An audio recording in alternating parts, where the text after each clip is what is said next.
कभी आप लोगों ने ये मुद्दा उठाया कि जिस सूबे से सबसे ज़्यादा देश को कुर्बानियाँ दी गई हैं, सबसे ज़्यादा लोगों को फांसी हुई, उस देश, उस स्ट्रगल के बारे, आज़ादी की जंग में उनका पूरा जो उनका बनता एक पूरा चैप्टर होना चाहिए।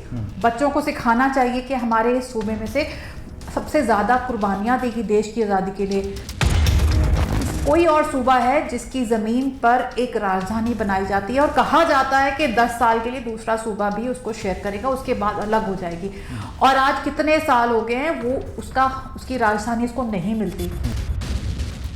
34 साल होने को आगे हैं, दिल्ली में नस्लकुशी हुई थी सिखों की, कितना न्याय मिल गया? एक इंसान को पकड़ा के आप एहसान करते हैं। मेरा हक है इस देश में, आपका इतना हक है जितना मेरा हक है। आप किस हाल से मुझे आतंकवादी, खालिस्तानी, देश विरोधी क्यों कहते हैं बार बार? पंजाब कोई छोटी मोटी जगह नहीं है जिसको आप इस तरह से इग्नोर कर सकते हैं। और पंजाब के लोग जो है उनको तो कोई इग्नोर करने का सवाल ही नहीं उठता। और धर्म के आधार पर लोगों को बांटना, नफरत फैलाना, ये सारी कोशिशें हमारे यहाँ की धरती पर इसीलिए होने लगती है क्योंकि हम लोकतांत्रिक देश होने की वजह से लोगों की स्वतंत्रता का जो है सीधे हनन नहीं करते हैं। पंजाब की यही छवि, यही तस्वीर क्यों दिखाई जाती है? वो छवि, वो तस्वीर जिससे पंजाब, पंजाबियत, सिखी जो गौरव महसूस के, उसको दबाया जाता है, जानबूझ के दबाया जाता है, या फिर लोग बहुत जल्दी भूल जाते हैं? एक एयर फोर्स तैयार हो रही है पंजाब में एंड राष्ट्र के विरुद्ध एक फौज तैयार हो रही है। मुझे ये प्लीज बताइएगा, हमारे आधार कार्ड सारे लिंक हो चुके हैं। हमारे को एक पैसा भी आए तो बैंक से कॉल आ जाती है कि आपके अकाउंट में $1 भी फालतू क्यों आया है। 35 करोड़ आया, क्यों नहीं पता चला? अगर आज हेडलाइन आनी है, अगर मेरे पास वो इंडिया का नेशनल चैनल होता तो मैं ये पूछती कि हमारे सिस्टम ऐसे कैसे फेल हुए कि 2 साल में करोड़ों रुपए आते गए। नशे यहाँ पे आते हैं तो पंजाब से कहते आ रहे हैं, बट गुजरात में आपने दायरा कम करा दिया और आजकल सबसे ज़्यादा नशे गुजरात के पोर्ट से आ रहे हैं। उसके बारे में हम क्यों नहीं बात कर रहे हैं? एक छोटे से बयान के पीछे आपने लीडर, ऑपोजिशन की सबसे बड़ी पार्टी के लीडर को आपने पार्लियामेंट से निकाल दिया है और यहाँ पे लोग देश के विरुद्ध बोल रहे हैं। आप 2 साल से सो रहे हैं। मेरा एक सवाल है कि खालिस्तान की मांग करना, डिमांड करना गलत कैसे हो सकता है? आप किसी भी देश में दूसरा देश बनाने की बात नहीं कर सकते क्योंकि आप राष्ट्र विरोधी कहलाएंगे, राष्ट्र विरोधी कहलाएंगे। जो लोग बोलते हैं कि विदेशी हाथ की बात ही नहीं है इसमें। विदेशी हाथ जो होगा वो अपनी जगह होगा, लेकिन हम अगर एकजुट रहेंगे तो हमें कोई सा भी विदेशी हाथ कभी भी अलग नहीं कर पाएगा कभी। मतलब कितनी ही एग्जाम्पल हैं, कितनी सिखों की, पंजाबियों की चीजें हैं, उन चीजों को पोर्ट्रेट करने की बजाय इन चीजों को ज्यादा करके, क्या ये टीआरपी का कोई खेला है, कोई पैसे ज्यादा कमाने का है, या इससे शौहरत ज्यादा मिलती है, क्या है? कोई भी अखबार जो है वो देश से बड़ा नहीं है। उसकी गलत हेडलाइन अगर देश को नुकसान पहुंचा रही है तो कानून के दायरे में जो है उससे भी निपटना चाहिए। जो लड़का कैप्चर हुआ है, 22 साल का एक लड़का था जो 2 महीने पहले ही अमृतपाल के पास आया। और क्योंकि आया तो उसको ये कहा गया कि ये यहाँ पे नशा से छुटकारा दिलाया जाता है। उसके हाथ में आपने नशा हटा के आपने बंदूकें पकड़ा दी और फिर अब उस बेचारे को 2 महीने से वो एक नशे का यूजर होने से बाद अब उसको किसी अन्य नशे पे लगा दिया, आतंकवादी करार कर दिया, ठीक है ना? अब वो विक्टिम है या वो एक देश विरोधी नौजवान है, मिलिटेंट है। सो 10 लोग, 15 लोग जो इस पूरी साजिश में शामिल हैं और उन लोगों के पीछे जो 200-300 लोग पकड़े जा चुके हैं वो एक्चुअली विक्टिम्स हैं। और उसकी वजह से आपने पूरी स्टेट को आपने कह दिया कि यहाँ पे एंटी राष्ट्र स्टेट है। क्या होगा? हमारे यहाँ इन्वेस्टमेंट नहीं आएगी। जो पहले ही हम सरकार से नाराज हैं कि हमारी आवाज़ सुनी नहीं जाती, वो लोग और निराश होंगे। एक माँ के बतौर बोलती हूँ, मेरा क्या कसूर है कि आपने मेरे बेटे को इस खतरे में डाल दिया? आपकी टीआरपी, आपका एजेंडा, क्या ये ज़्यादा ज़रूरी है? एक पूरी स्टेट के नौजवान को आपने खतरे में डाला, क्यों डाला? आपका ज़मीर कहाँ है? नमस्कार, आप देख रहे हैं रोजाना स्पोक्समैन। मैं नवजोत सिंह धालीवाल। शायद आपके मन में ये ख्याल होगा कि आज ये बातचीत, ये डिबेट शो हिंदी में क्यों है। हिंदी में करने के लिए हमारा एक ही मकसद है कि जिस तरह की छवि आज पंजाब की, पंजाबीज़ की, ख़ास तौर पे सिखों की बनाई जा रही है, वो वैसी नहीं है। तो इस बातचीत को हम थ्रू आउट इंडिया, इवन के थ्रू आउट वर्ल्ड लेकर जाना चाहते हैं। इसलिए हमने हिंदी माध्यम को चुना ताकि कि इस बातचीत को आपके सामने रखा जाए, आपके समक्ष ये बातचीत उस लैंग्वेज में, उस भाषा में कर सकें जिसको समझने में आपको थोड़ी आसानी हो। सो बात ये है कि अमृतपाल के पूरे इस कांड के बाद जो कुछ दिखाया जा रहा है और जो कुछ दिख रहा है, मैं ये ज़्यादा इस पर स्ट्रेस दूंगा, दिख जो रहा है हम वही सोच लेते हैं, उसी को समझ लेते हैं। आपको एक दौर याद होगा, कुछ लोगों को 84 का एक दौर था, उस दौर को मिलिटेंसी के दौर पर जाना जाता है। तो उसके बाद बहुत सारे सिख जो पंजाब के बाहर रहते थे, तो उनके सर पे जब पगड़ी बांधी होती थी उनको कहा जाता था ये खालिस्तानी जा रहा है। तो हर सिख खालिस्तानी नहीं हो सकता, हर मुसलमान आतंकवादी नहीं हो सकता। ये हमें समझने की ज़रूरत होगी। पंजाब की खूबसूरती क्या है, पंजाब का नेचर क्या है, पंजाब किस तरह का है, पंजाब की जोग्राफिकल कंडीशंस और इसकी पॉलिटिकल जो नेचर है वो कैसे है। ये प्यार से हर बात समझते हैं, प्यार की भाषा इनको समझ आती है और प्यार से ये रहते हैं। हमारे पंजाब में एक बात बड़ी मकबूल रही कि पहले हिंदू परिवारों में से पहला लड़का सिख परिवार में जाता था, उसके नाम के पीछे सिंह लगता था और खुशी से जाता था, मजबूरी से नहीं जाता था। और सिख लोग थे जो मंदिरों में जाते हैं, मुसलमान लोग कई दफा नमाज गुरुद्वारा में अदा करते हैं। सो ये खूबसूरती है पंजाब की। पंजाब के लोग मिल बांट कर रहते हैं, रोटी बेटी की सांझ है। यहाँ पे हिंदू सिख, सिख मुसलमान, हिंदू मुसलमान की लड़ाई बिल्कुल नहीं है। सरकारें और पार्टीज इस बिल्कुल भी किसी तरह के इस झरोके में ना रहें कि उनको लगे कि इस तरह से यहाँ से वोट बटोरे जा सकते हैं। सो पंजाब का ये जो खिला हुआ गुलाब है, इसको नफरत की आग में मत झुलसा देना। तो इसीलिए हम आज इसके विषय पे बात करेंगे और इस विषय पे बात करने के लिए हमारे साथ पैनल में जहाँ वरिष्ठ पत्रकार सुधीर गौरे साहब रहेंगे, वहीं हमारे मैनेजिंग डायरेक्टर, मैनेजिंग एडिटर, संपादक निमृत जी इस चर्चा में रहेंगे। गौरे साहब के बारे में थोड़ा बता दूं, कई जो नेशनल न्यूज़पेपर हैं उनमें बतौर संपादक अपनी सेवाएं दे चुके हैं और आज ये हमारे साथ इस चर्चा में बातचीत करेंगे। इवन के मैं पहले निमृत जी के पास जाऊं। गौरे साहब, मैं आपसे पूछना चाहता हूं, आप महाराष्ट्र में बैठे हैं, दिल्ली में बैठे हैं, आप पंजाब के बारे में जो थ्रू न्यूज़ आपके पास बात पहुंच रही है, क्या सोच रहे हैं, क्या समझ पड़ रही है आपको? देखिए, हर आदमी का एक प्रेफरेंस होता है न्यूज़ को लेके कि वो न्यूज़ कहाँ से लेता है, कहाँ से समझता है और पढ़ता है। एक पत्रकार के रूप में मैं राष्ट्रीय और स्थानीय दोनों तरह के अखबारों को और टीवी चैनल्स को, इन सबको मैं देखता हूँ जी। मैंने देखा कि हर एक का बहुत सारे अखबार हैं जिनका कोई एजेंडा नहीं है। वो एक राष्ट्रीय समाचार पत्र की तरह जो है, जो खबर है उसको देने की कोशिश करते हैं। लेकिन कहीं कहीं आपको ये नज़र आता है कभी कभी कि खबरों को जो है थोड़ा सा जो लोग अपने बयानों के जरिए तोड़ मरोड़ के प्रस्तुत करने की कोशिश करते हैं, तो उस तरह की भी कुछ कोशिशें नजर आती है कभी कभी। जी। शब्दों के बीच में बिटवीन द लाइंस जो लिखा होता है वो कई बार जो है आपको तकलीफ देता है, क्योंकि भारत एक लोकतंत्र है और इस लोकतंत्र में जो भी चीजें हैं वो हमारे संविधान के अनुरूप हैं। लेकिन कई बार खबरें देखने के बाद में जो है आश्चर्य होता है कि ये कितनी गैर जिम्मेदाराना खबर है कि अगर मान लिया जाए कहीं कोई लॉ एंड ऑर्डर की कोई सिचुएशन बन रही है या फिर किसी पॉलिटिकल रीजंस की वजह से कोई फैसले लिए जा रहे हैं या फिर देश के हित में या अहित में कोई चीज हो रही है, तो उसमें प्रतिक्रिया देते समय जो सावधानी बरतनी चाहिए वो कुछ लोग बरतते नहीं है जिम्मेदार पदों पे होने के बावजूद। और मीडिया का प्रेजेंटेशन कई बार ऐसा होता है तो सबको दिखाई देता है, और अब तो सोशल मीडिया की वजह से जो है ये और ज्यादा चैलेंजिंग हो गया है। कई तरह के न्यूज़पेपर्स हैं जो ऑनलाइन हो गए हैं, अब कई तरह के यूट्यूब चैनल्स हैं। अब ऐसी जगहों पर कई बार गैर जिम्मेदारी दिखाई देती है। आपका कहना सही है कि ये सारी चीजें जो है हमारे सामने चुनौती के रूप में सामने आती है। जी निम्रत जी, एक बात जो गौरे साहब ने कही बिटवीन द लाइन में, अगर बियॉन्ड द लाइन हर कोई जर्नलिज्म को नहीं समझ पाता।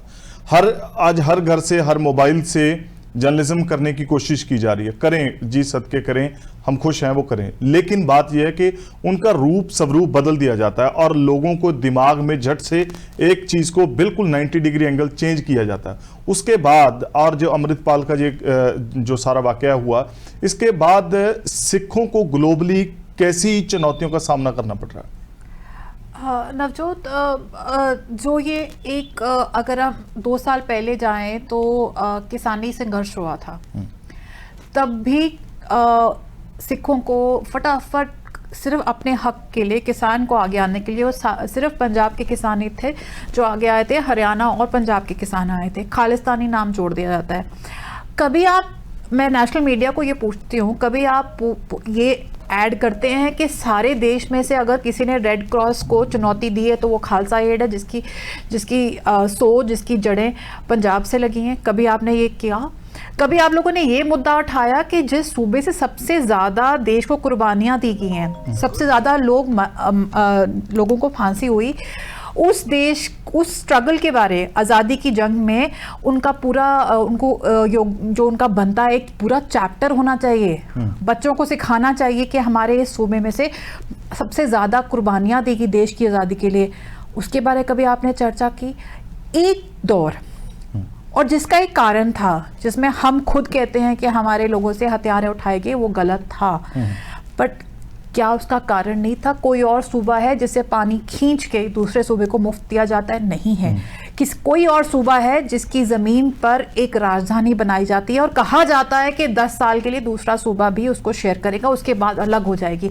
और आज कितने साल हो गए हैं वो उसकी राजधानी उसको नहीं मिलती। कोई और सूबा है, कोई ऐसा धर्म है जिसको कहा जाता है कि तुम्हारे धर्म का अलग कानून नहीं होगा, बट तुम किसी और धर्म के एक्ट के अंदर आओगे। कोई ऐसा सूबा नहीं है। उसके बावजूद कि एक दौर आया, उसके बाद से लगातार शांति से हम सरकारों से अपने हक मांगते आ रहे हैं। 34 साल होने को आगे हैं। दिल्ली में नस्लकुशी हुई थी सिखों की, कितना न्याय मिल गया? एक इंसान को पकड़ा के आप एहसान करते हैं। मेरे 2 लड़के हैं, मुझे डर लगता है जब आप लोग इस तरह की गैर जिम्मेदार पत्रकारी करते हैं। इसको पत्रकारी मैं नहीं कहती, क्योंकि आप जांच करे बिना हमारे को खालिस्तानी कहते हैं, ये गलत है। मुझे एतराज़ है क्योंकि मेरे पिताजी, मेरे माताजी पाकिस्तान छोड़ के भारत में आए थे, क्योंकि भारत हमारा देश है। हमारे परिवारों ने कुर्बानी दी है, आपने नहीं दी। मेरे फादर, मेरे मदर लाशों के ढेर के ऊपर से चल के आए हैं। मेरा हक है इस देश पे, आपका इतना हक है जितना मेरा हक है। आप किस हाल से मुझे आतंकवादी, खालिस्तानी, देश विरोधी क्यों कहते हैं बार बार हमें? बिल्कुल, सवाल बहुत गंभीर हैं गौरे साहब। जिस प्रदेश की मांगे कुछ और हैं, लेकिन उसको हमेशा ही चुनाव से कुछ समय पहले कई बार देखा है हमने, जब से मैं इस पत्रकारिता में आया हूं, कि उनको उलझा लिया जाता है। पंजाब की जो बेसिक जो डिमांड्स हैं उनको पूरा ना करके पंजाब को इन चीज़ों में घुसाकर बिल्कुल ही सब चीज़ों से डिस्ट्रैक्ट कर दिया जाता है। क्या आप मानते हैं कि पंजाब एक ऐसा प्रदेश है जिसके पास अपनी कैपिटल नहीं है? वो कैपिटल की बात करता है हर चुनाव से पहले, वो पानी की बात करता है, वो बॉर्डर स्टेट के लिए विशेष पैकेज की मांग करता है, बजाय इसके उसको खालिस्तानी का नाम दिया जाता है, उसका कनेक्शन पाकिस्तान से जोड़ दिया जाता है। तो उन लोगों के मनों में क्या बीतती होगी? आपका कहना बिल्कुल सही है कि जो लोग अमन पसंद हैं और जो लोग एक स्वाभाविक नागरिक के रूप में अपनी जिंदगी जीते हैं, और ये जो निम्रत जी ने कुर्बानियों का इतिहास बताया, उसके लिए वाकई पूरा देश जो है पंजाब की जनता का हमेशा ऋणी रहेगा। और एक बॉर्डर स्टेट होने की वजह से वहाँ की जो प्रॉब्लम्स हैं, वहाँ की जो चुनौतियां हैं वहाँ की, उनको भी सबको समझना पड़ेगा। आपको समाज में और राजनीति में दोनों जगह ऐसे लोग मिलेंगे जो इन सभी हालातों को जो है सही तरीके से समझने की कोशिश करेंगे। पंजाब कोई छोटी मोटी जगह नहीं है जिसको आप इस तरह से इग्नोर कर सकते हैं, और पंजाब के लोग जो है उनको तो कोई इग्नोर करने का सवाल ही नहीं उठता। और दूसरी बात यह है कि उनके बारे में कोई अगर अनर्गल बकवास करता है, एक जगह की एक लॉ एंड ऑर्डर की प्रॉब्लम को अगर पंजाबियत और पंजाबी लोगों के बारे में अगर कोई कमेंट करने के लिए जो है उसको मिसयूज करता है तो ये बड़ा अनफॉर्चुनेट है और ऐसा होना नहीं चाहिए। और अगर मान लिया जाए बोलने का जो अधिकार है किसी के पास में, अगर बोलने की जो स्वतंत्रता है उसका दुरुपयोग हो रहा है तो पंजाब के मुख्यमंत्री को और जिस राज्य से ये आवाज उठ रही है उसके खिलाफ कानूनी कार्रवाई निश्चित रूप से होनी चाहिए। इसमें धर्म, जाति, संप्रदाय या क्षेत्र का मामला नहीं है, ये सीधे कानूनी मामला है कि कोई भी नागरिक दूसरे नागरिकों के अधिकारों का कभी भी हनन नहीं कर सकता है। ये हमारे संविधान में स्पष्ट रूप से लिखा गया है। और धर्म के आधार पर लोगों को बांटना, नफरत फैलाना, ये सारी कोशिशें हमारे यहाँ की धरती पर इसीलिए होने लगती है क्योंकि हम लोकतांत्रिक देश होने की वजह से लोगों की स्वतंत्रता का जो है सीधे हनन नहीं करते हैं, हम समझाने की कोशिश करते हैं। आप जो है कानून के और संविधान के दायरे में रहकर और अपनी बात कहिए और करिए। किसी भी कम्युनिटी को, किसी भी रिलीजन को या किसी भी प्रकार के संप्रदाय को मतलब किसी और की गलती किसी और के सिर पे डालने का कोई मतलब नहीं होता। ये बिल्कुल स्वाभाविक बात है कि अगर कोई भी इस तरह की चुनौती आएगी तो सबसे पहले पंजाब की जो सरकार है, पंजाब का जो एस्टैब्लिशमेंट है, उसको पूरी समझदारी से इस काम को करना पड़ेगा। और उसके बाद में जो नफरत फैलाने वाले तत्व, उनको देश में वो किसी भी हिस्से में हो सकते हैं, या अगर वो मीडिया का और सोशल मीडिया का अगर मिसयूज कर रहे हैं तो उनके खिलाफ सख्त कार्रवाई होनी चाहिए। अगर ऐसा नहीं होगा तो इस अनर्गल बकवास में कई बार लोग आपस में उलझेंगे। जो समझदार है वो भी अपना संतुलन खोएंगे ऐसे में, और ये समय रहते जो है ये पूरी व्यवस्था हमारे पॉलिटिकल एस्टेब्लिशमेंट को करनी चाहिए। यहाँ वोटों की राजनीति कभी काम नहीं आएगी और ये कई बार साबित हो चुका है। अगर मामला इंग्लैंड में या कनाडा में हो रहा है, ऑस्ट्रेलिया में हो रहा है, या फिर वो हमारे देश के किसी हिस्से में कहीं पर भी हो रहा है और किसी एक कम्युनिटी को अगर टारगेट करने की कोशिश की जा रही है तो सभी लोगों को जो है खुले दिल से सामने आना चाहिए, बोलना चाहिए, और हमारा जो नेतृत्व है उसको राजनीति की रोटियां सेकने की जगह उसको अपने राजधर्म का पालन करना चाहिए उस समय, ऐसा मुझे लगता है। बिल्कुल, बहुत सारी चीज़ें हैं। मैं वोट की राजनीति की भी बात करूंगा, कैसे पंजाब में अब इस तरह की राजनीति का खेल खेला जा रहा है। लेकिन उससे पहले मैं निम्रत जी से ये पूछना चाहूँगा कि पंजाब की यही छवि, यही तस्वीर क्यों दिखाई जाती है? वो छवि, वो तस्वीर जिससे पंजाब, पंजाबियत, सिक्खी जो गौरव महसूस के, उसको दबाया जाता है, जानबूझ के दबाया जाता है, या फिर लोग बहुत जल्दी भूल जाते हैं?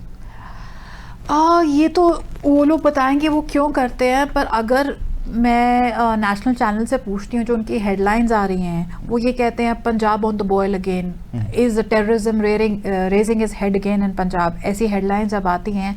किसी ने आज तक क्यों नहीं पूछने की करा कि AKF फोर्स तैयार हो रही है पंजाब में एंड राष्ट्र के विरुद्ध एक फौज तैयार हो रही है। मुझे ये प्लीज़ बताइएगा, हमारे आधार कार्ड सारे लिंक हो चुके हैं। हमारे को एक पैसा भी आए तो बैंक से कॉल आ जाती है कि आपके अकाउंट में $1 भी फालतू क्यों आया है। 35 करोड़ आया, क्यों नहीं पता चला? जो ये ग्रुप था जिसमें अमृतपाल से पहले दीप सिद्धू थे, ये तो पहले ही कैप्चर हो चुके थे। जब किसानी संघर्ष था, जब इन्होंने 26 जनवरी को लाल किले पे ये लोग चले थे, इनको कैप्चर किया था। ऐसे कई पत्रकार थे जिनको बुलाया गया था, जिनके अगर आज हेडलाइन आनी है, अगर मेरे पास वो इंडिया का नेशनल चैनल होता तो मैं ये पूछती कि हमारे सिस्टम ऐसे कैसे फेल हुए कि 2 साल में करोड़ों रुपए आते गए। उस स्टेट में जो बॉर्डर सिक्योरिटी, उस स्टेट में आप कहते हो बॉर्डर से ये आती रही, गन्स आती रही, बीएसएफ को 50 किलोमीटर दिया गया है। बीएसएफ क्यों नहीं अपना काम कर रही थी? नशे यहाँ पे आते हैं तो पंजाब से कहते आ रहे हैं, बट गुजरात में आपने दायरा कम करा दिया और आजकल सबसे ज़्यादा नशे गुजरात के पोर्ट से आ रहे हैं। उसके बारे में हम क्यों नहीं बात कर रहे? क्यों हम नहीं अंडरस्टैंड कर रहे? सिर्फ एक क्योंकि आपको वो एजेंडा सूट करता है, बार बार खालिस्तानी अतवादी, आपको लगता है ये एक एजेंडा है या आपकी मानसिकता है, मुझे नहीं पता, पर आप असल क्वेश्चन पूछने से घबराते क्यों हो? अगर 35 करोड़ आज हमारे पास सिर्फ शक के बिना पे ऐसे लीडर्स हैं जिनको आपने जेल में डाला हुआ है, एक छोटे से बयान के पीछे आपने लीडर ऑपोजिशन की सबसे बड़ी पार्टी के लीडर को आपने पार्लियामेंट से निकाल दिया है, और यहाँ पे लोग देश के विरुद्ध बोल रहे हैं। आप 2 साल से सो रहे हैं। मैं तो सारी सेंट्रल एजेंसीज को आज पूछती हूँ, आप क्यों नहीं अपना काम कर रहे थे? आपको क्यों नहीं पता चला कि 35 करोड़ आए हैं और वो गलत चीज़ के लिए इस्तेमाल हो रहे हैं? ये तो हमें भी पता था। ये आई थिंक हम लोगों ने अक्टूबर में से लिखना शुरू कर दिया था कि ये जो चीज़ें हो रही हैं सही नहीं हो रही हैं। सेंट्रल एजेंसीज को पता क्यों नहीं चला? गौरी साहब, जहां से बात मैंने आपकी छोड़ी थी मैं उसकी बात तो करूंगा, लेकिन मैम की बात के बीच में से एक बात मैं ज़रूर ये पूछना चाहूँगा, चाहे किसी को ठीक लगे ना लगे। मेरा एक सवाल है कि खालिस्तान की मांग करना, डिमांड करना गलत कैसे हो सकता है? हर बंदे को, जब डेमोक्रेसी में जो हमारे फंडामेंटल राइट्स हैं उसमें से उसको बोलने की आज़ादी है, कोई चीज़ मांगने की आज़ादी है। इवन कि सुप्रीम कोर्ट की जजमेंट ये एक चीज़ कहती है कि खालिस्तान की मांग आप कर सकते हैं, उससे आपको कोई नहीं रोकता। और खालिस्तान का मतलब एक खालिस जो पवित्र स्थान है उसकी बात है। किसी ने ले तो लिया नहीं, किसी ने कोई बना तो लिया नहीं। हाँ, सरकारों की नज़र रखनी ज़रूरी है कि एक जो अखंड भारत है इसकी खूबसूरती को बरकरार रखना, बहाल रखना, ठीक है, उनकी जिम्मेदारी है। जैसे मैम ने सवाल किया कि आज आधार से हर चीज़ लिंक हो चुकी है, आपको सब चीज़ पता चलती है, लेकिन जब चीज़ इतनी बिगड़ जाती है तब ही क्यों ये सारी चीज़ें बाहर निकल के आती हैं? इसका मतलब कि आपका मकसद और मतलब कुछ और है? देखिए, सवाल करना जो है वो उसका जो उसकी पृष्ठभूमि है उसमें जाना पड़ेगा और उसको समझना पड़ेगा। जो खालिस्तानी आंदोलन था उसमें जो उस आंदोलन को लेकर जो परिस्थितियां बनी थी और उसके साथ में जब आतंकवाद जुड़ा था तो देश के सामने सबसे बड़ी चुनौती थी। आप किसी भी देश में दूसरा देश बनाने की बात नहीं कर सकते क्योंकि आप राष्ट्रविरोधी कहलाएंगे, राष्ट्रविरोधी कहलाएंगे। आप ऐसा नहीं हो सकता कि आज मैं बोलूंगा कि मैं आज, मान लिया जाए मैं इंदौर में बैठकर बात कर रहा हूं और अचानक से मैं ये घोषणा कर दूंगा कि इंदौर जो है अब भारत का हिस्सा नहीं रहेगा और मैं अपना देश अलग से बना रहा हूं। तो हमारे संविधान में जो है इस बात की मनाही है। खालिस्तान शब्द का मतलब एक अलग बात है, लेकिन उसके पीछे जो मकसद है वो क्या है, क्या था, और उसकी वजह से हमने देश में आतंकवाद का कितना बड़ा दौर झेला 15 साल तक, ये आपने सब देखा होगा। अब सवाल ये है कि हम संविधान के दायरे में जो भी बात होगी वही हो सकती है इस देश में। ये हर देश के हर नागरिक के लिए ये कानून है। लेकिन होता ये है कि मैं माजरत चाहता हूं, आपको दरमियान रोक रहा हूं, लेकिन वो भी बात गलत होगी ना। वो जो मतलब इंस्टिगेट करने वाली स्टेटमेंट्स होती हैं, ये तो हिंदू स्टेट है, हिंदू राष्ट्र है, यहाँ हिंदू ही रहेगा, वो चीज़ें कुछ मजबूर तो करती हैं। हम उन चीज़ों की तरफ जब कोई गौर नहीं करता, कोई कार्रवाई नहीं होती, फिर शायद उन लोगों को भी लगता होगा, हालांकि मैं उनकी कोई पैरवी नहीं कर रहा, ना कि उनकी बात कर रहा हूँ, लेकिन ये चीज़ें हमें विचारनी होगी। नहीं, मैं तो बार बार संविधान का नाम इसलिए ले रहा हूं क्योंकि मैं वास्तव में संविधान को मानने वाला आदमी हूं। मैं, ऐसा नहीं है कि टेलीविजन की डिबेट के लिए मेरे विचार अलग है, लेकिन हमारा जो संविधान कहता है वो सभी धर्मों का समान रूप से आदर करता है। हमारे देश में सभी धर्मों के लोगों के लिए समान न्यायिक व्यवस्था है और उसके दायरे में अगर किसी भी धर्म का कोई भी व्यक्ति अगर ये बात करता है कि हमारी सुप्रीमेसी की बात करता है कि हमारा धर्म सुप्रीम है, हम एक राज्य विशेष में अगर हमारी जनसंख्या ज्यादा है तो वो हमारा देश हो गया, या किसी पूरे देश की अगर बात करें तो एक बहुसंख्यक समाज ये मानने लगेगा कि ये सिर्फ हमारा देश है। तो आप जानते हैं कि ये ऐसी स्थितियां वास्तविक रूप में नहीं है। हमारे देश का हर नागरिक जो है उसके लिए समान अधिकार है और उसके लिए कानून, उसके लिए दंड के प्रावधान वो समान होने चाहिए। परेशानी तब होती है, हमारे यहाँ पर सारी चीजें बहुत ही स्पष्ट है, लेकिन जब हमारे यहाँ का जो समाज है उसको धर्म के आधार पर बांटने के लिए उकसाने वाली बात कही जाती है तो हमेशा गलत रहेगी। वो कोई भी धर्म का आदमी बोलेगा। अगर कोई भी धर्म का आदमी दूसरे धर्म को दबाने की कोशिश करेगा तो वो हमेशा गलत है। लेकिन अगर एक आदमी गलत बात कर रहा है और दूसरा भी गलत करने लग जाएगा, तो वो दोनों कभी सही नहीं हो सकते, वो तो गलत ही रहेंगे। मैं फिर से एक बार संविधान की ही इसलिए बात करूंगा जी। क्योंकि हम लोग इसके बगैर जुड़ नहीं सकते आपस में। संविधान हमको जोड़ने वाली चीज है और उसमें स्पष्ट रूप से हमारे जितने भी अधिकार और कर्तव्य है उनकी बात कही गई है। अब आप सोचेंगे कि ये बार बार संविधान की बात क्यों, तो फिर मुझे कोई रास्ता बताइए जिसके आधार पर हम एक दूसरे से जुड़ के रह सकते हैं। क्योंकि हमारे देश में विघटनकारी ताकतें तो बहुत सारी है और कई जो लोग बोलते हैं कि विदेशी हाथ की बात ही नहीं है इसमें। विदेशी हाथ जो होगा वो अपनी जगह होगा, लेकिन हम अगर एकजुट रहेंगे तो हमें कोई सा भी विदेशी हाथ कभी भी अलग नहीं कर पाएगा कभी। और निमृत जी ने बहुत इंपॉर्टेंट बातें बोली है जिनको मैं रिपीट तो नहीं करूंगा, लेकिन मैं उसको बोलूंगा कि अगर एक राज्य की जनता अगर पूरे देश के लिए जो कुर्बानियां देती है उनको अगर याद कर लेंगे तो हमारे संबंधों में वैसी प्रगाढ़ता रहेगी। हम जानेंगे समझेंगे इस चीज को कि हाँ, ये हमारे देश का वो अनमोल हीरा है जिसने हमेशा कुर्बानियां दी है। और ऐसी कुर्बानियां देश के सभी हिस्सों से जब दी जाती है और जब हम एकजुट रह सकते हैं तो फिर नफरत और विघटन की जरूरत क्या है फिर। लेकिन हमेशा ये चुनौती आपके पास में हमेशा रहेगी। क्यों? क्योंकि पॉलिटिकल पार्टीज आपको धर्म के आधार पर बांटने की कोशिश करेंगी।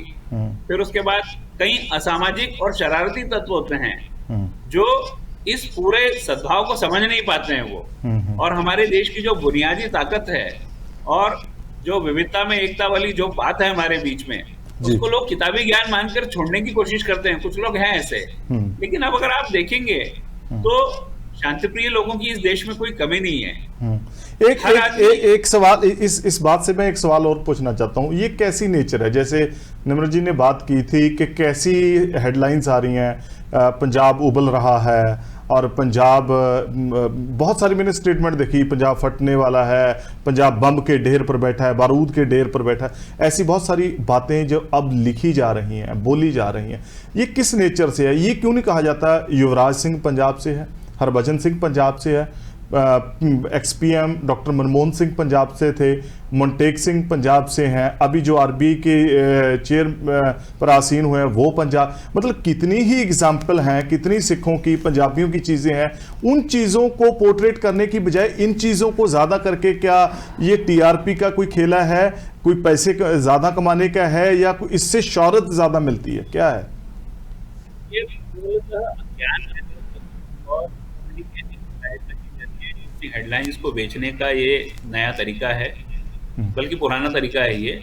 और इस गैर जिम्मेदाराना पत्रकारिता का विरोध होना ही चाहिए, क्योंकि आप सनसनी फैलाकर जो समाज को नुकसान पहुंचाते हैं उसके परिणाम हम कई बार झेल चुके हैं और अभी भी झेल रहे हैं हम।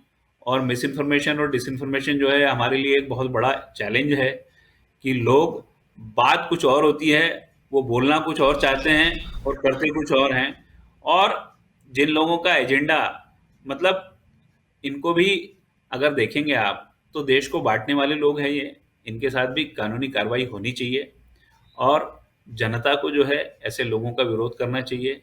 और करते भी ये लोग, अगर आप देखेंगे ट्विटर पे या फेसबुक पे देखेंगे आप, क्योंकि वो मैदान आजकल बड़ा हो गया है, वहाँ पर कोई भी अपनी बात जो है बड़ी खुल के कर सकता है।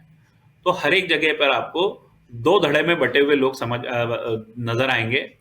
उसमें कुछ लोग वास्तव में जेन्युइन होते हैं और कुछ लोगों का काम ही शरारत करना है। तो उसके लिए कानून के अलावा और कोई तीसरा रास्ता नहीं है हमारे पास में, या कोई दूसरा रास्ता नहीं है। उनको कानून ही सबक सिखा सकता है। और कानून का होना सिर्फ काफी नहीं है, कानून का इस्तेमाल करना भी आना चाहिए और करना चाहिए उसको पूरे दम के साथ में। ये सबसे बड़ा जरूरी है। कोई भी अखबार जो है वो देश से बड़ा नहीं है, उसकी गलत हेडलाइन अगर देश को नुकसान पहुंचा रही है तो कानून के दायरे में जो है उससे भी निपटना चाहिए ठीक से। जी निमृत जी, एक बात यहाँ बड़ी ज़रूरी है, जानकारी होना जहाँ अच्छी बात है, अधूरी जानकारी उतनी ही खतरनाक होती है। इसके बारे में खास करके पंजाब के संदर्भ में क्या कहना चाहेंगे? देखो, आज जो नैरेटिव बिल्ड किया जा रहा है उसको सिर्फ कितने लोग होंगे जो अमृतपाल के साथ हैं?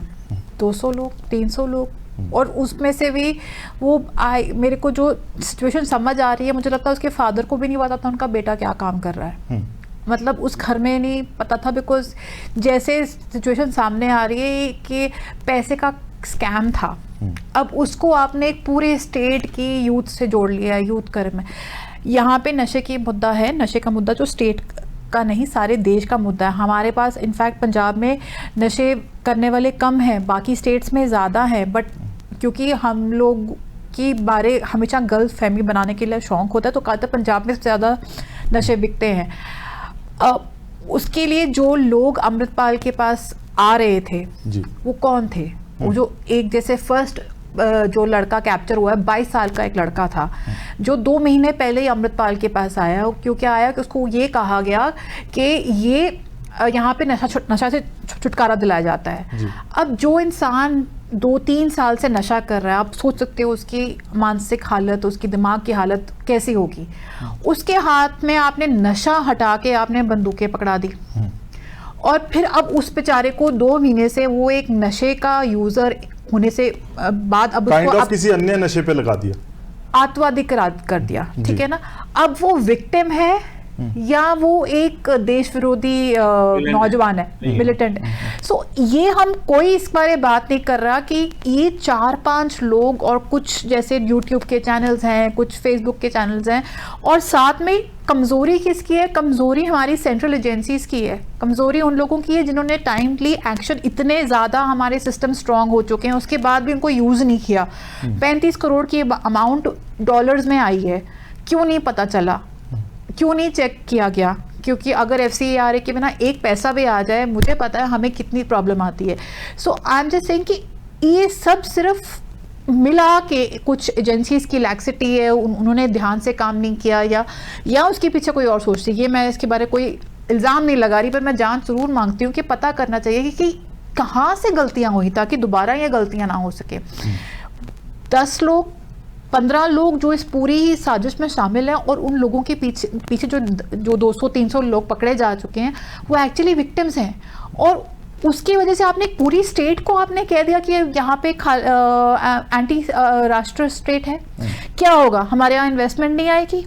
जो पहले ही हम सरकार से नाराज़ हैं कि हमारी आवाज़ सुनी नहीं जाती, वो लोग और निराश होंगे। आप खुद जान के ऐसी पॉलिसीज बनाते हैं कि ये स्टेट आपसे नाराज़ रहे, फिर जो वो नाराज़ होके ऐसे काम होते तो कहते हो ये देखो ये तो गलत थे। सो ये क्या कर क्या रहे हो आप? बिल्कुल गौरी जी, आखिर में ये मैं आपसे ज़रूर पूछना भी चाहूँगा, और इस चीज़ का इम्कान भी करता हूँ कि आप ज़रूर इन चीज़ों को अपने दायरे के लोगों तक पहुँचाएंगे। ये चर्चा हो कि ये भी पंजाबी हैं, ये भी सिख हैं, इस तरह के लोग भी पंजाब के हैं जो अभी तक शायद उस तरीके से पोर्ट्रेट नहीं किए जाते। जैसे ये छोटी छोटी चीज़ें होती हैं उनको ऐसे बड़ा दिखाया जाता है। हालांकि मैम ने शुरू में बता दिया कि इसका कारण क्या है, क्या जो पंजाब को चाहिए वो अभी तक नहीं मिला। कभी पंजाब के ऊपर SYL की आफत, कभी पानी की आफत, कभी कैपिटल की आफत, तरह तरह की आफतें पंजाब के ऊपर डालती जा रही हैं, चाहे वो कोई भी है, पार्टीज की अपनी पॉलिटिक्स का कारण है या कुछ भी है। लेकिन मैं एक उम्मीद के साथ आपसे ये प्रश्न पूछ रहा हूँ, क्या इन चीज़ों की बात, इन चीज़ों का डायलॉग थ्रू आउट कंट्री होगा अबाउट पंजाबीज एंड खासतौर पर सिखों के बारे में? आप जो बात बोल रहे हैं वो बिल्कुल ठीक है, और ये हर भारत के नागरिक की जिम्मेदारी है कि वो एक घटना को पूरे पंजाब का प्रॉब्लम ना माने उसको, और ऐसा हुआ भी नहीं है। अगर आप जो जिम्मेदार पत्रकारिता है उसको देखेंगे तो लोगों ने इस बात को समझा है कि ये स्टेट गवर्नमेंट ने क्या किया है इस केस में। सेंट्रल एजेंसीज की जो बात की निमृत जी ने, वो भी ठीक कही है। सबको सब मालूम है, उसके बावजूद ये हुआ है जी। अगर एक बंदा जो है इतने सारे लोगों के बीच में से निकल जाता है तो एक कॉमन मैन को भी समझ में आता है कि इसमें कहीं ना कहीं कोई गड़बड़ी है, या ये अगर गड़बड़ी नहीं है तो कम से कम फेल्योर है, ये कुछ ना कुछ ऐसा है जो कि हमारे समाज के लिए और देश के लिए सही नहीं है ये। और जहां तक पंजाब के पोर्ट्रेयल की बात है, कि पंजाब की छवि जो है एक व्यक्ति और उसके 200-250 लोगों के आधार पर तय नहीं की जाए, ये वाकई इस बात की जरूरत है। और जो जिम्मेदार पत्रकार हैं उनको ये बात लोगों तक पहुंचानी पड़ेगी, और ये कोशिश करनी पड़ेगी कि इससे जो आम पंजाबी है और जो अमन पसंद इंसान है उसके जो कोशिशें हैं, उसका जो बलिदान है, उसके पूर्वजों का जो बलिदान है, वो जाया नहीं होना चाहिए। क्योंकि हम अगर कृतज्ञ राष्ट्र के नागरिक हैं तो हम लोगों को ये समझना पड़ेगा कि आज पंजाब में जो है एक न्यूसेंस अगर है तो वो उसकी पहचान ना बने, हेडलाइंस जिम्मेदारी के साथ दी जाए, और अगर ये काम सही तरीके से नहीं हो रहा है तो ऐसे लोगों को कानून के जरिए बहुत अच्छी तरह से निपटा जाए। ये मैं एक बार फिर कहना चाहूँगा। बिल्कुल। मैं अपने सभी जो हमारे व्यूअर्स हैं, जो दर्शक हैं, इस चर्चा को जो सुन रहे हैं, उनसे भी गुजारिश करूंगा कि वो अपनी जिस तरह की भी कोई राय है वो टिप्पणी कर सकते हैं, कमेंट्स में लिख सकते हैं। हमें हर तरह की टिप्पणी, हर कमेंट्स हमें प्रवान होगा, हम प्रवान करते हैं। आपकी कुछ अलग राय है, कुछ समझ है, कोई मशवरा है, वो साझा कर सकते हैं। और आखिर में मैं निम्रजीत को कहूँगा कि आखिर में वो कुछ खास लोगों के लिए कहना चाहते हैं। पत्रकारों को, जो लोग पावर में हैं, मैं एक बतौर मदर कहती हूँ, मेरे 2 बेटे हैं जी। एक बाहर रहता है। आपने हाल में देखा जब ये सब स्थिति शुरू हुई, 2 सिख लड़कों पे अटैक हुआ, एक अमन धालीवाल पे, एक कनाडा पे। एक माँ के बतौर बोलती हूँ, मेरा क्या कसूर है कि आपने मेरे बेटे को इस खतरे में डाल दिया?